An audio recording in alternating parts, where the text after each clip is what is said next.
Greetings, everyone. Gleekon here again with another episode of Lore of Warcraft. On our last episode, we, on the one hand, we had Varisa and Rhonin kind of stay in the night with the paladins of the Knights of the Silver Hand, and then an explosion went off and chaos ensued. My guess is a dragon attack, but I'm not 100% sure.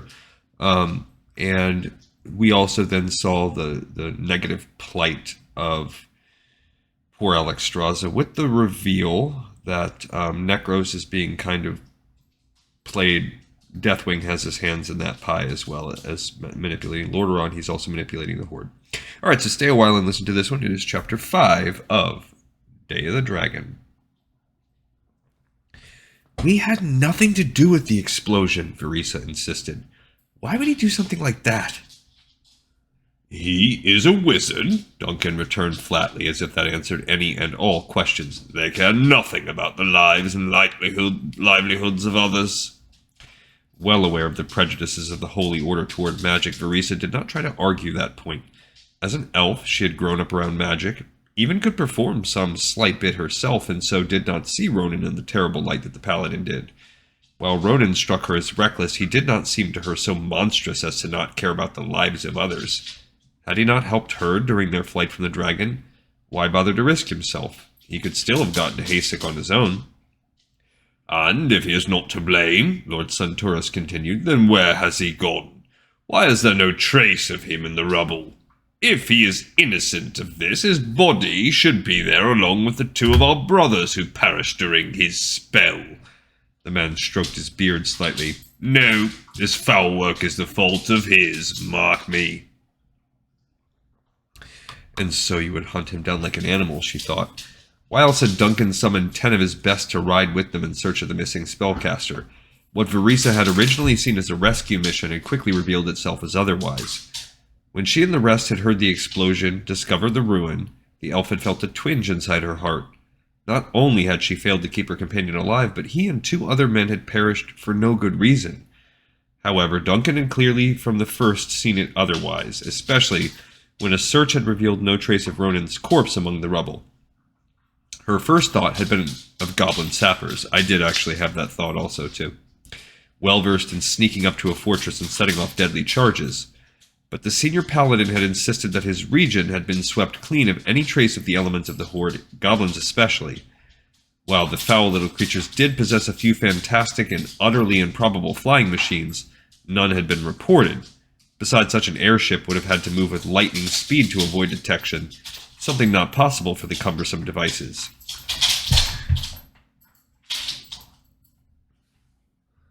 Which, of course, left Rhonin as the most likely source of the destruction. Varisa did not believe it possible of him, especially since he had been so dedicated to fulfilling his mission. She only hoped that if they found the young wizard, she would be able to keep Duncan and the others from running him through before they had a chance to find out the truth. The dog is chasing his tail. They had scoured the nearby countryside and were now headed toward the actual direction of Hasek.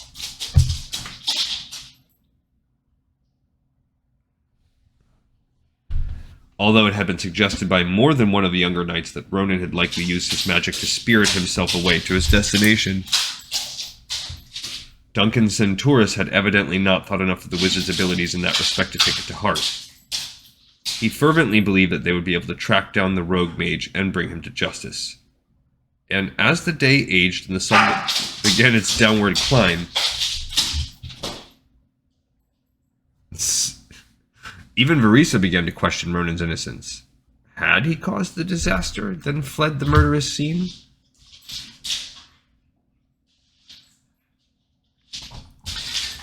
We shall have to make camp soon, Lord Centaurus announced sometime later. He studied the thickening woods.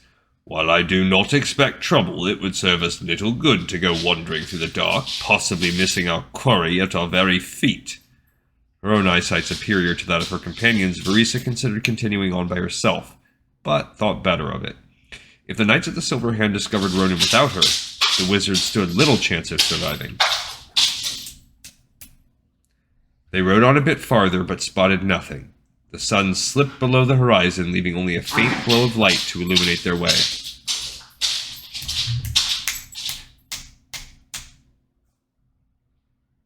As he had promised, Duncan called a reluctant halt to the search, ordering his knights to immediately set up camp. Verisa dismounted, but her eyes continued to sweep over the surrounding territory, hoping against hope that the fiery wizard would make himself known. "He is nowhere about, Lady Verisa." She turned to look up at the lead paladin, the only man among the searchers tall enough to force her to such an action. "I cannot help looking, my lord." "We will find the scoundrel soon enough." "We should hear his story first, Lord Centaurus. Surely that is fair enough." The armored figure shrugged, as if it did not make a difference either way to him. "He will be given his chance to make his penance, of course." After which they would either take Rhonin back in chains or execute him on the spot. The Knights of the Silver Hand might be a holy order, but they were also known for their expedience in meting out justice. Verisa excused herself from the senior paladin, not trusting her tongue to keep her from infuriating him at this point. She led her horse to a tree at the edge of the campsite, then slipped in among the trees. Behind her, the sounds of the camp muted as the elf moved farther into her own element. Again, she felt the temptation to continue with the search on her own. So very easy for her to move lithely through the forest, seek out those crevices and areas of thick foliage that might hide a corpse. "Always so eager to go rushing off, handling matters in your own inimitable style, Verisa?" her first tutor had asked one day, shortly after her induction into the select training program of the Rangers. Only the best were chosen for their ranks. "With such impatience, you might as well have been born a human. Keep this up and you will not be among the Rangers for very long." Yet despite the skepticism of more than one of her tutors, Verisa had prevailed and risen to among the best of her select group. She could not now fail that training by turning reckless. Promising herself that she would return to the others after a few minutes' relaxation in the forest.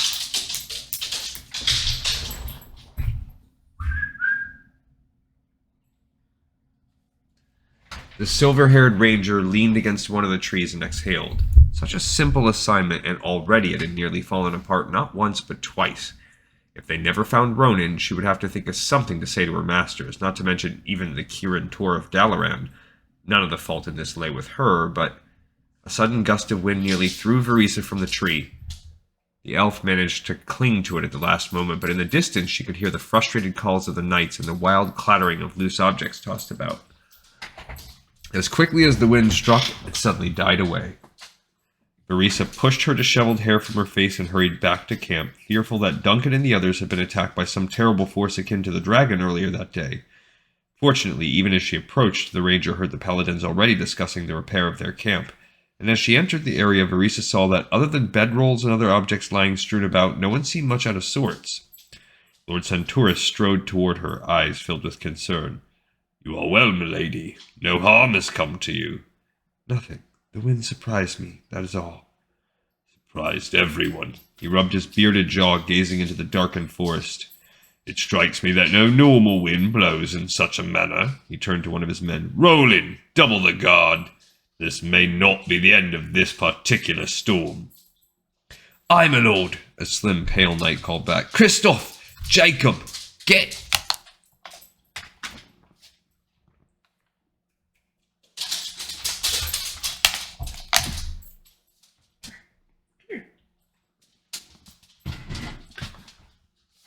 His voice cut off with such abruptness that both Duncan, who had turned back to the elf, and Verisa looked to see if the man had suddenly been struck down by an arrow or crossbow bolt.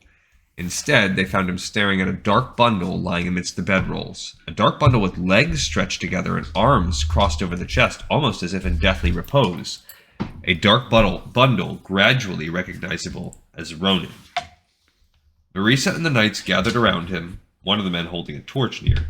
The elf bent down to investigate the body. In the flickering light of the torch, Rhonin looked pale and still, and at first she could not tell whether he breathed or not. Verisa reached for his cheek, and the eyes of the mage opened wide, startling everyone. "Ranger, how nice to see you again." With that, his eyes closed once more, and Rhonin fell asleep. "Fool of a wizard," Duncan Centaurus snapped. "You'll not up and vanish after good men have died." Then think you can simply reappear in our midst and go to sleep.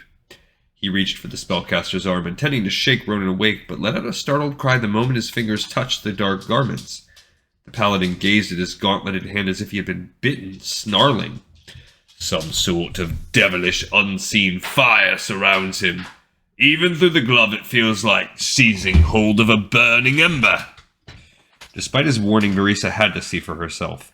Sure enough, she felt some discomfort when her fingers touched Rhonin's clothes, but nothing of the intensity that Lord Centaurus had described. Nevertheless, the ranger pulled back her hand and nodded agreement. She saw no reason at the moment why she should inform the senior paladin of the difference. Behind her, Verisa heard the scrape of steel as it slid from its sheath. She quickly glanced up at Duncan, who had already begun shaking his head at the knight in question. No, Wexford, a knight of the Silver Hand cannot slay any foe who cannot defend himself. The stain would be too great to our oaths. I think we must post guards for the evening, then see what happens when our spellcaster are here in the morning. Lord Centaurus's weathered visage took on a grim aspect, and one way or another justice will be served once he awakes.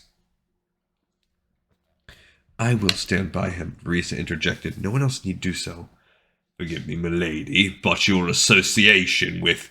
She straightened, staring the senior paladin in the eye as best she could. You question the word of a ranger, Lord Centaurus? You question my word. Do you assume that I will help him flee again? Of course not, Duncan finally shrugged. If that is what you want, then that is what you want. You have my permission. Yet to do so all night with no relief. That is my choice. Would you do any less with one left in your charge? Verisa had him there. Lord Centaurus finally shook his head, then turned to the other warriors and began giving orders. In seconds, the ranger and the wizard were alone in the center of the camp. Rhonin had been left atop two of the bedrolls, the knights not certain as to how to remove them without getting burned. She examined the sleeping form as best she could without touching him again. Rhonin's robes appeared torn in places, and the face of the wizard bore tiny scars and bruises, but otherwise he seemed to be unharmed. His expression looked drained, however, as if he had suffered great exhaustion. Perhaps it was the near darkness through which she inspected him, but Verisa thought that the human looked so much more vulnerable now, even sympathetic. She also had to admit that he had fair looks, although the elf quickly eliminated any other thoughts along that line. Verisa tried to see if there was any method by which she could make the unconscious mage's position more comfortable, but the only way to do so would have meant revealing that she could tolerate touching him. That in turn might have encouraged Lord Centaurus to try to use her to better secure Rhonin, which went against the elf's bond to the mage. With no other recourse, Verisa settled near the prone body and looked around, eyeing the area for any possible threat. She still found Rhonin's sudden reappearance very questionable, and although he had said little about it, clearly so did Duncan. Rhonin hardly seemed capable of having transported himself to the midst of their camp. True, such an effort would explain why he now lay almost comatose, but it did not ring true. Rather, Verisa felt as she looked at the man who had been kidnapped, then tossed back after the kidnapper had done with him what he would. The only question that remained, who could have done such a fantastic thing, and why? He woke knowing that they were all against him. Well, not all of them, perhaps. Rhonin did not know exactly where he stood, providing he could stand at all with the Elven Ranger. By rights, her oath to see him safely to Hasek should have meant she would defend him even against the pious knights, but one never knew. There had been an elf in the party from his last mission, an older ranger much like Verisa. That ranger, however, had treated the wizard much the same way as Duncan Centaurus did, and without the elder paladin's level of tact. Rhonin exhaled lightly so as not to alert anyone just yet to his consciousness. He had only one way of finding out where he stood with everyone, but he needed a few more moments to collect his thoughts. Among the initial questions he would be asked would be his part in the disaster and what had happened to him afterward. Some bit of the first half the weary wizard could answer. As for the second, they likely knew as much as he. He could delay no longer. Rhonin took another breath and purposely stretched as if waking. Beside him he heard slight movement. With planned casualness, the mage opened his eyes and looked about. To his relief and surprisingly some pleasure, Verisa's concerned countenance filled his immediate field of vision. The ranger leaned forward, striking sky-blue eyes studying him close. Those eyes suited her well, he thought for a moment, then quickly dismissed the thought as the sound of clanking metal warned him that the others knew he had awakened. "Back among the living, is he?" Lord Centaurus rumbled. "We shall see how that lasts." The slim elf immediately leapt to her feet, blocking the paladin's path. He has only just opened his eyes. Give him time to recoup and eat, at least before you question him. I will deny him no basic right, my lady, but he shall answer questions while he has his breakfast, not after. Rhonin had propped himself up by his elbows just enough to be able to see Duncan's scowling visage, and knew that the Knights of the Silver Hand believed him to be some sort of traitor, possibly even a murderer. The weakened mage recalled the one unfortunate sentry who had plummeted to his death and suspected that there might have been more such victims. Someone had no doubt reported Rhonin's presence on the wall, and the natural prejudices of the Holy Order had added up the facts and gotten the wrong answer, as usual. He did not want to fight them, doubted that at this point he could even cast more than one or two light spells, but if they tried to condemn him for what had happened to the keep, Rhonin would not hold back to defend himself. I'll answer as best I can, the wizard replied, declining any aid from Varese as he struggled to his feet. But yes, only with some food and water in my stomach. The normally bland rations of the knights tasted sweet and delicious to Rhonin from the moment of the first bite. Even the tepid water from one of the flasks seemed more like wine. Rhonin suddenly realized that his body felt as if it had been forcibly starved for nearly a week. He ate with gusto, with passion, with little care for manners. Some of the knights watched him with amusement, others, especially Duncan, with distaste. Just as his hunger and thirst at last began to level off, the questioning began. Lord Centurus sat down before him, eyes already judging the spellcaster, and growled. The time for confession is at hand, Rhonin Redhair. You've filled your belly, now empty the burden of sin from your soul. Tell us the truth about your misdeed on the keep wall. Varese stood beside the recuperating mage, her hand on the hilt of her sword. She clearly had positioned herself so as to act as his defender in this informal court, and not, Rhonin liked to think, simply because of her oath. Certainly, after their experience with the dragon, she knew him better than these oaths. I'll tell you what I know, which is to say not much at all, my lord. I stood atop the keep wall, but the fault of the destruction isn't mine. I heard an explosion, the wall shook, and one of your tin warriors had the misfortune to fall over the side, for which you have my sympathy. Duncan had not yet put on his helmet, and so now ran a hand through his graying, thinning hair. He looked as if he fought the valiant struggle to maintain control of his temper. Your story already has holes as wide as the chasm in your heart, wizard, and you've barely even started. There are those who lived despite your efforts, who saw you casting magic just before the devastation. Your lies condemn you.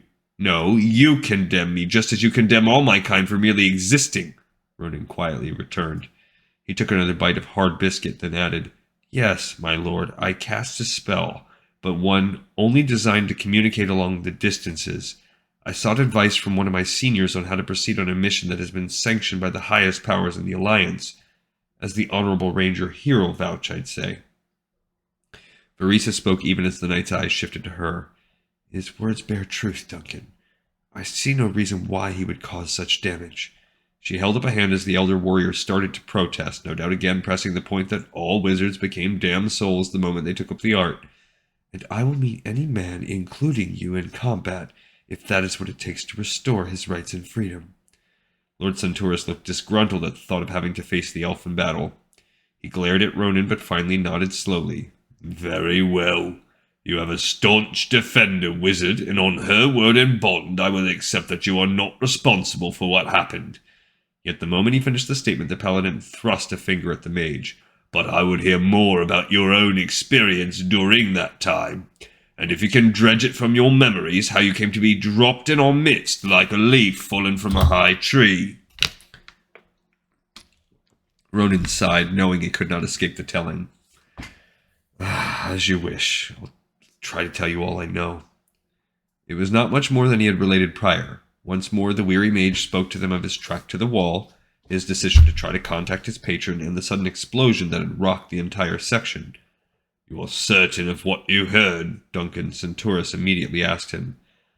Yes, while I can't prove it beyond doubt, it sounded like a charge being set off. The explosion did not mean that goblins were responsible, but of course years of war had ingrained such thoughts into even the head of the wizard. No one had reported goblins in this part of Lordaeron, but Varese came up with a suggestion. Duncan, perhaps the dragon that pursued us earlier also carried with it one or two goblins. They are small, wiry, and certainly capable of hiding at least for a day or two. That would explain much. It would indeed, he agreed with reluctance. And if so, we must be doubly vigilant. Goblins know no other pastimes than mischief and destruction. They would certainly strike again. Rhonin went on with his story, telling next how he fled to the dubious safety of the tower, only to have it collapse about him. Here, though, he hesitated, knowing for certain that Centaurus would find his next words questionable at the very least. And then something seized me, my lord. I don't know what it was, but it took me as if I was a toy and whisked me away from the devastation. Unfortunately, I couldn't breathe because I was held so tight, and when I next opened my eyes, the wizard looked at Verisa. It was to see her face. Duncan waited for more, but when it became clear that his wait would be fruitless, he slapped one hand against his armored knee and shouted, "And that is it? That is all you know?" "That's all." "By the spirit of Alonsus Fowl," the paladin snapped, calling upon the name of the archbishop whose legacy had led, through his apprentice, Uther Lightbringer, to the creation of the Holy Order. "You have told us nothing of worth. If I thought for one moment—" A slight shift by Verisa made him pause. "But I have given my word and taken that of another. I will abide by my previous decision." He rose, clearly no longer interested in remaining in the company of the wizard. "I also make another decision here and now. We are already en route to Hasek. I see no reason why we should not move on as quickly as possible and get you to your ship. Let them deal with your situation as they see fit. We leave in 1 hour. Be prepared, wizard." With that, Lord Duncan Centaurus turned and marched off, his loyal knights following immediately thereafter. Rhonin found himself alone, save for the ranger, who walked to a spot before him and sat down. Her eyes settled on his. Will you be well enough to ride?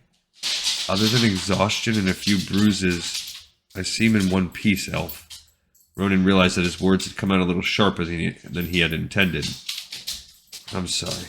Yes, I'll be able to ride. Anything to get me to the port on time. She rose again. I will prepare the animals. Duncan brought an extra mount just in case we did find you. I will see to it that it is waiting when you finish. As the ranger turned, an unfamiliar emotion rose within the tired spellcaster. Thank you, Verisa Windrunner. Verisa looked over her shoulder. Taking care of the horses is part of my duty as your guide. I meant about standing with me during what might have turned into an inquisition. That, too, was part of my duty. I took an oath to my masters that I would see you to your destination. Despite her words, however, the corners of her mouth twitched upward for a moment in what might have been a smile. Better ready yourself, Master Rhonin. This will be no canter. We have much time to make up. She left him to his own devices. Rhonin stared at the dying campfire, thinking about all that had happened. Verisa did not know how close to the truth she had been with her simple statements. The journey to Hasek would be no easy gallop, but not just for the sake of time. He had not been entirely truthful with them, not even the elf. True, Rhonin had not left out any part of his story, but he had left out some of his conclusions. He felt no guilt where the paladins were concerned, but Verisa's dedication to their journey and his safety stirred some feelings of remorse. Rhonin did not know who had set the charge. Goblins likely. He really did not care. What did concern him was what he had quickly passed over, even misdirected. When he had talked of being seized from the crumbling tower, he had not told them about having felt as if a giant hand had done so. They probably would not have believed him, or in the case of Centaurus, pointed at it as proof of his communing with demons. A giant hand had saved Rhonin, but no human one. Even his brief moment of consciousness had been enough to recognize the scaly skin, the wicked curved talons greater in length than his entire body. A dragon had rescued the wizard from certain death, and Rhonin had no idea why. Alright, we got another episode in the pipe 5x5. Sorry for the little bit of my dog playing around in the background. I appreciate everyone so much for listening, and I look forward to seeing you all next time on Lore of Warcraft.